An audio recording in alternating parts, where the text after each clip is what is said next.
Hello, I'm your host, Chris Garris, and you're watching The Transporter Room. Today, I have the pleasure to speak with Steven Fatheree, also known as Fatheree. He is the host of the tex-trek podcast. And we're just going to call you Fatheree because I cannot call you by your first name. So, thank you for the time to come on the show today, Fatheree. Oh, of course. Thanks for the invite. And hey, Star Trek made it really cool for people to go by their last names. So, That is true. even on Very lower true. decks, everyone says Rutherford and Tindy and Boimler. They don't, well, I guess sometimes they do call him Brad, but Yeah, usually when he's in trouble, or they're mad at him for some reason, Brad Boimler. Uh, yeah, so but yeah, you're right. Everybody goes. I think lower decks made it more than anything. Um, well, I was gonna say it's nice to actually well not it's nice to get to chat with you again and talk. We've actually been lucky enough to meet in person now twice, yeah, a couple um, times. a couple of times, and so that was lovely to be able to do. So far, everybody I'm meeting. Actually, I'm thinking the next person of all the interviews I've done so far. Um, I think only one more of them. Oh no, the only one other person I will have actually been able to meet. The rest of all has just been virtual like this. So, um, but I was curious. And I don't think I've ever asked you this when we were busy with the conventions and whatnot. But so what actually sparked your interest into making Text Trek? What got you into this? Well, we started back in 2016. We actually, the first day of recording was me and the former regular co-host Dave. But we started recording actually on September 8th, 2016, so on the 50th anniversary. But it was something I guess I'd been thinking about for a few years up until that point. I used to spend a lot of time listening to podcasts and watching YouTube, and a lot of it would be content focused on big media franchises, a lot of like the popular stuff at the time in like the 2010s, stuff like Game of Thrones or Marvel movies and stuff like that. And Star Wars made its comeback, the other Star franchise as I like to refer to it, because so many Star Trek content creators talk about Star Wars, but I never hear like the Star Wars people talk about Star Trek. So I'm like, I don't need to promote No, y'all are good. Uh, but there is so much conversation for these other things going on, and it was around the time Star Trek Beyond was coming out in theaters, and they had announced that there was going to be a new show in production on this weird streaming platform called CBS All Access that I'd never heard of before that announcement. Uh, but I kind of felt like, hey, why isn't there enough Star Trek content out there? I just felt like there was uh, a real opportunity because there's so much to talk about. We have so many hours of content. Now we're approaching 1,000 episodes, over a dozen movies. And a lot of that has a lot of substance. You can, the older you get, because I grew up with Star Trek, so I watched a lot of the original series as a kid, the Berman stuff when I was growing up. I was born in the 80s, so I had like Star Trek, all my life. TNG started in 87, and then up until 2005, it was just like a constant stream of it. But the older I would get, the more I would see like, oh, there's more layers to those old stories. It kind of would grow up with you. So uh, it was obvious to me that there needed to be Star Trek content out there, and I think I discovered like the Trek FM podcast network. The I don't really keep up with any of their shows now, but go back say like 15, 17 years ago. There, I met like a lot of cool people who were making content there, and um, on YouTube, I came across Trek on the Tube and Starfleet Sohel used to go by Starfleet Boy, and uh, I just kind of started it as as I wouldn't even call it like a side gig. It's just like a hobby back in 2016. But I'm so glad I did, because then when COVID happened and things shut down, I had like so many So much of my life like didn't change that much because I was spending so much time with friends and with community through the people I found online, and it was a great thing to help stay sane during that time. And but yeah, I guess like the initial idea to start it was because it just I didn't have the content out there that I wanted to listen to. It's like I want to get like the same amount of conversation on Star Trek. So it's like I guess I got to do it myself. Hmm. Well, that kind of makes sense. And I'm, I got late into watching the YouTube stuff with Star Trek shows in general. On the podcast, was it 2022? I happened to just be on. I was on. I was just going through my YouTube or whatever, and I did not search. I was not searching anything Star Trek. I was just on there, and all of a sudden, I just have this random show called the Shuttlepod Show, and I read about it. I was like, well, that's I saw who it was, Connor and Dominic and whatnot, and I was like, what? And so I clicked on it and started watching it, and I went back and watched every single episode from the beginning until when it went off. Um, and then when they came back on the decon chamber, I started watching that, and I got into that. I became a Patreon member of theirs, and that's what kind of started the whole process of everything. And something you were saying about how there was not the content out there, and that's what for this channel what I'm trying to do is, yes, I'm hoping and I'm working to be able to actually get some of the actual actors on and whatnot, but I was, trying to think outside the box a little bit, but also, we also need to celebrate, the fans like ourselves and the people that make the content like you and Mike Overton and Show and everybody else, and even Ryan over at Seventh Rule. And so that's what got me started on this. And then I became a Seventh Rule member and have now been in August, but I finally started in September recording, actually having to get on Zoom and actually give reviews and on the episodes, which has helped me to find willing to take the plunge to do this, you know. And I don't think I ever told you how I found tex-trek, and I think I told Rachel when we were talking. I was not searching for it, but I was on Patreon and I just typed in like Trek because I was researching for what name to come up with and all this stuff. And I'm scrolling and I see this state of Texas. I see it's y'all's logo. And I'm like, wait a second, that's Texas. And I live in Texas. As you know, I live in Texas. And I just scroll and I'm like, okay, click on it. Like, yep, I'm joining right then. I mean, literally, it was just a random search, and I just clicked on and joined right there on the spot, and have enjoyed it ever since. And now, because of you and your channel, it's also helped me to be able to do to do the reviews. Like we were doing those first reaction reviews with, on like Lower Decks. And I was like, oh, I'm not gonna lie, I was a little nervous the first one I joined in on. Because I was actually driving and I was heading to, I think, oh wow, that's right. The first one I was on, I was actually heading to the airport in Houston to fly That's out to right. LA, to go out to LA to watch a recording of the decon chamber. But so yeah, that's what also got me into this, and it's just kept on going ever since. Now, I haven't watched all of tex-trek's older episodes, so I don't recall, and it's just I don't recall.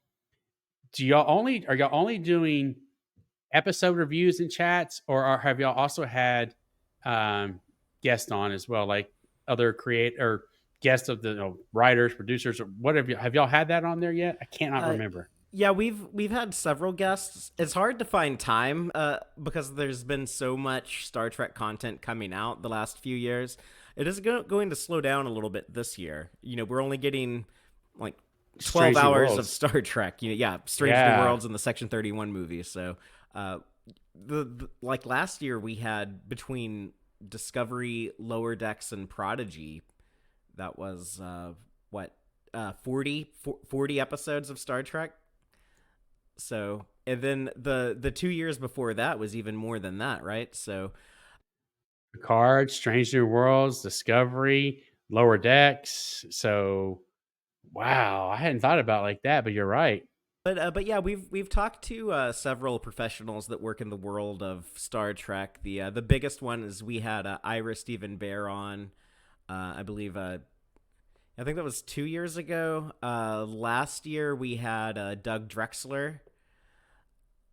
We've also talked to Mike McMahon, who is coming back on our show very soon. We're going to have another interview with him um, uh, next week from when we're recording this now. Um, we've talked to Heather Antos, who's the editor in chief of the IDW Star Trek comic books. Which they've got a really great line. If people want more Star Trek, I'm just saying, like, Paramount Plus is not giving us as much canonical Star Trek this year, but the comics have been really great. So I recommend those to people who want something that a little extra, a little more. Um, who else have we talked to? Speaking of comics, J.K. Woodward, who did some a really amazing art in the comics. So, and hopefully we'll have like some more guests and some more interviews this year in 2025. That'd be cool. I mean, I'm looking forward to that now. Now that you said it, I'm really looking forward to, and it'll be probably by the time this one comes out, because there's a few of the line ahead of everybody. It'll probably be February when I finally post this one, because I'm only going to do them try and post once a week. But that's good to know. That's some some good information that's coming up that not a lot of people knew about that. And something I've been learning in doing these interviews. I'm always, listen, you're always learning, and I'm pretty sure every one you do, you're picking up another little nugget here or there about, you know, questions to ask or things that you like, oh man, I should have done this or that. And the one that I thought about this morning was, so far in your podcasting career, you know, what's been your best interview that you've gotten to do so far? Oh, well, I kind of want to say J.K. Woodward because it was our first interview, and it was on like the Star Trek cruise. So I was hanging out. I felt like I was like rubbing elbows with a lot of like cool people who are actually Star Trek professionals, and having drinks with this really cool, really talented artist, and we were just kind of nerding out about like comic books and Star Trek, which are two of my biggest passions of all time. So that one was a lot of fun. But I'm also thinking when we talked to David Mack last year, it was right after the Seven of Nine novel that he wrote that takes place shortly before the events of Star Trek Picard. It's like in between. It kind of explains Seven's backstory between Oh, Voyager and really? Picard. But we did an interview with him around the time that book came out early last year to promote the book. But he was a lot of fun to talk to because he had a lot of insight on some of the recent shows from Secret Hideout, and he worked as a consultant in Prodigy early on, so a lot of the cool stuff in Prodigy, he was a part of coming up with like the foundation of that. He also, a lot of the stuff that was in one of his Discovery novels got pulled into the show, as far as like a lot of the characters that were on the Shenzhou bridge in those first two episodes. A lot of their like names and backstories and stuff were things that he had to come up with for the novels. So it was cool to talk to him about that. Like the idea of in season 2, when you see Pike on the Enterprise and the Constitution class have like different uniforms that look closer in line to what we associate with the 23rd century. That was his idea from the novel Desperate Hours, I believe was the name of it. And he also talked about how he came up with a TV pitch for Star Trek Picard. This is really fascinating to me because when he heard they were going to do a new show with Patrick Stewart, his idea was like, okay, it's going to be this big epic story. We're going to have the final showdown between the Federation and the Borg. We'll bring in the rest of the TNG cast and some other people from DS9 or Voyager. And they told him, like, no, Patrick Stewart doesn't want to do any of that. And that ends up what they ended up doing in the third season of the show anyway. So it was. Oh my! So really, he was suggesting that, and they're like, "No, we're dang," because that's exactly what. Right, because he wanted to kind of base it on the Destiny trilogy of not the Star Trek Destiny was a trilogy that he wrote. I've never read it, so I don't want to try to describe the story, but I know it was kind of about like the final showdown with the Borg in the novels, and so he wanted to do something similar in the show, and it ended up being similar to what they did in season 3, which everyone says, oh, that's the best season of that show. They should have just done that from day one. Yeah, I liked all of the seasons. I mean, I just like I liked them. Period. I mean, but yes, of the seeds, it is the best. It is my preferred season of all three of them. You know, and you know, and it drives me up the wall. But a lot of people gave Terry Metalis a lot of a hard time about all of the you know the fan service that he was doing with season 3. Well, that's fine. Look what it did. We all just about everybody loved it.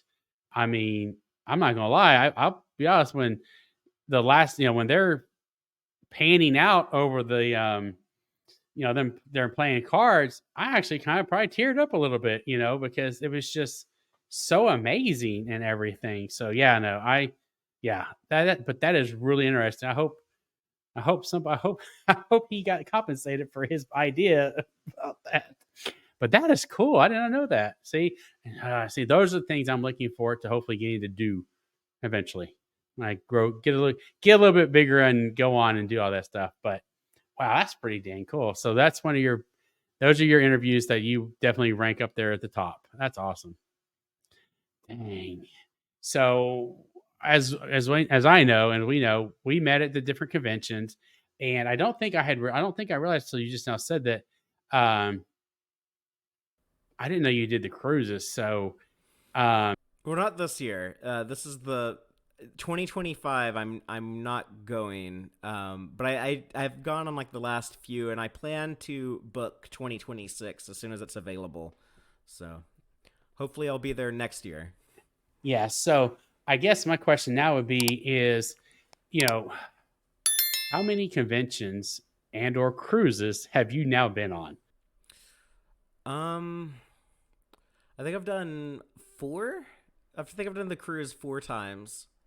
I think I did the last 3, and then I did 2018, which is the one where I talked to J.K. Woodward.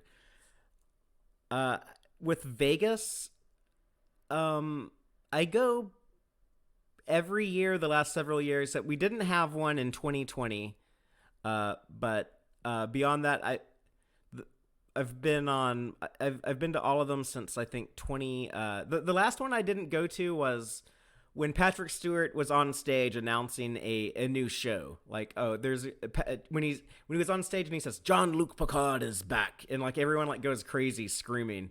I wasn't there at that one, but I was like, okay, I can't miss a STLV ever. Was that at STLV when he made that It was. announcement?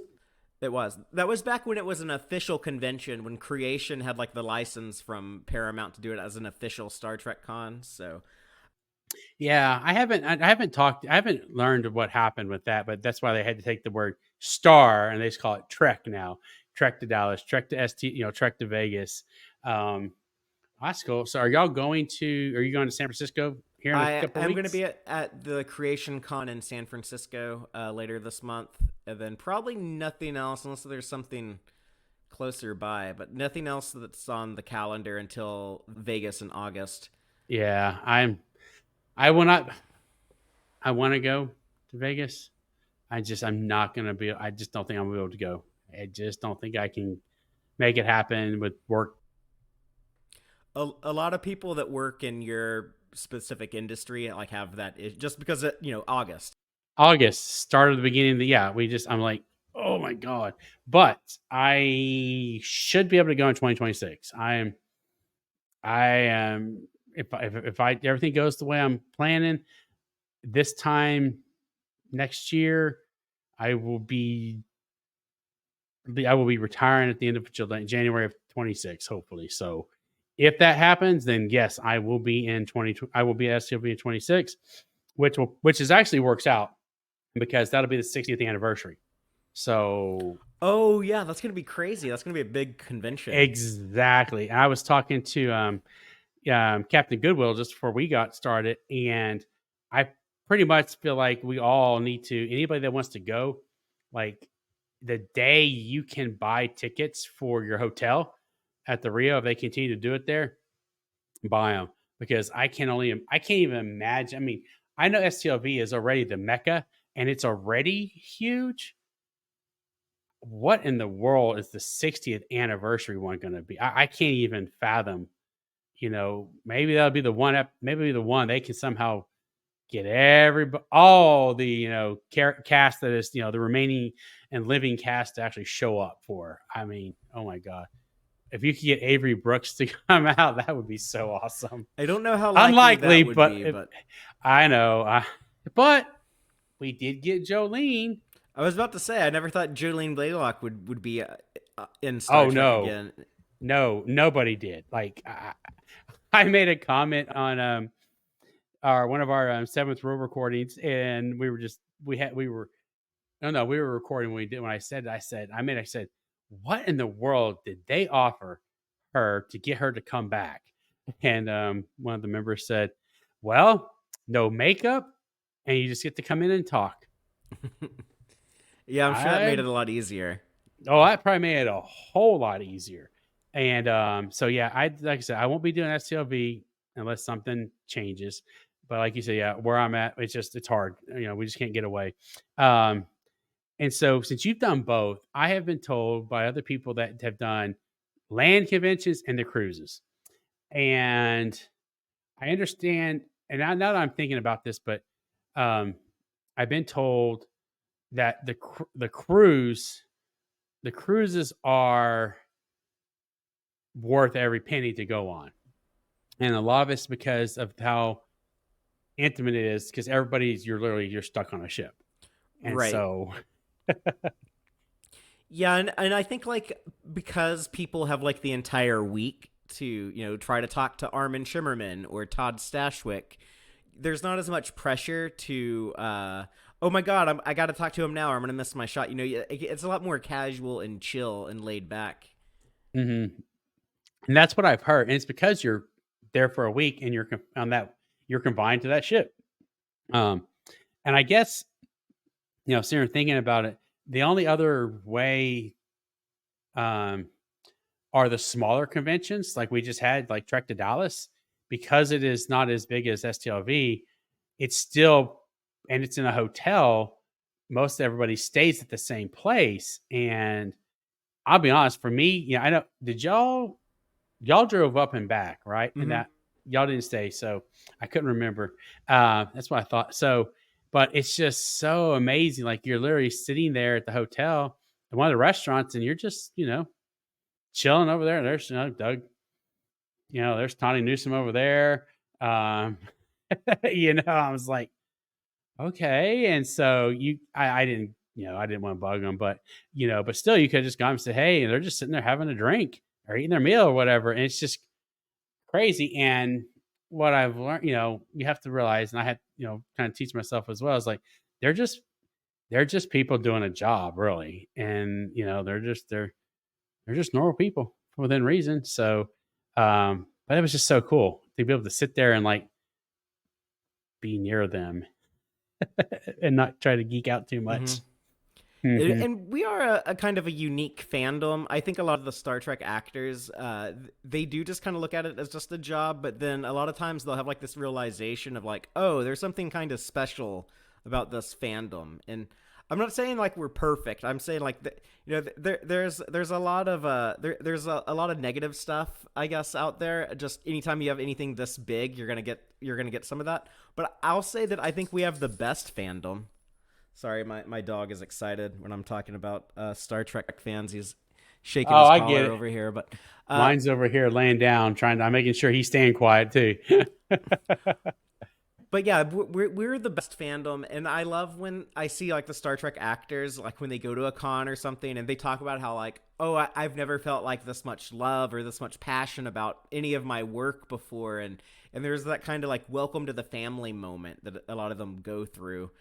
I remember John Delancey. He's told this story a few times, but when he was hired to play Q in the first episode of the Next Generation Encounter at Farpoint, he didn't really realize what he was getting himself into, and he was actually told that by like Gene Roddenberry. He's like, you have no idea, what you're getting into. You're like, this is going to change everything for you. And it was fun. It was actually on the cruise one year. He was on board with some of his castmates from Star Trek Picard, who their names are blanking on. Even Evagora, who played Elnor, and Isa Briones, who plays, Uh-huh. well, several characters. Hoshi, but yeah, not Hoshi. Oh my God. Yes, I know you're talking about the Dodge. So That's one of Soji, Daj, Hoji's. Yes. Sutra, Kore. Well, and apparently like the 21st Century Soong had a bunch of copies of that daughter. So I don't know exactly the total character Yeah, count for her, exactly. but John Delancey telling them like this is going to change everything. You have no idea what you've gotten yourself into.